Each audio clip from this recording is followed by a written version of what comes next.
రిలేషన్లో ఉన్నారని వాస్తవం.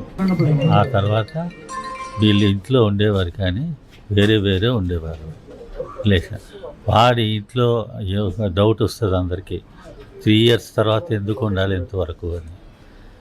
అంటే ఆ 7 years పీరియడ్లో వాడు కెరీర్కి ఎక్కువ భయపడతాడు, కెరీర్ గురించి భయపడతాడు.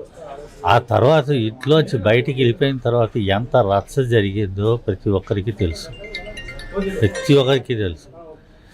అదే కానీ అప్పట్లో వెళ్ళిపోయి ఉంటా 3 years తర్వాత అదే రచ్చ మళ్ళీ జరిగి ఉండేది, అప్పుడే జరిగి ఉండేది ముందుగానే.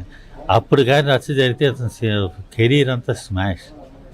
ఇప్పుడు కొన్ని సినిమాలు అయ్యాయి కాబట్టి 20 సినిమాల తర్వాత ఇప్పుడు ఆ రచ్చ జరిగినా ఏదో నిలదొక్కుకోవడానికి ఇంకా ప్రయత్నం చేస్తున్నాడు. ఇప్పుడు అలాంటి భయం ఉంది కాబట్టి అది ముందే గ్రహించి డేర్ చేయలేక ఆ 3 years తర్వాత వెంటనే బయటికి రాలేక భరిస్తూ ఇంట్లో ఉండిపోయాడు.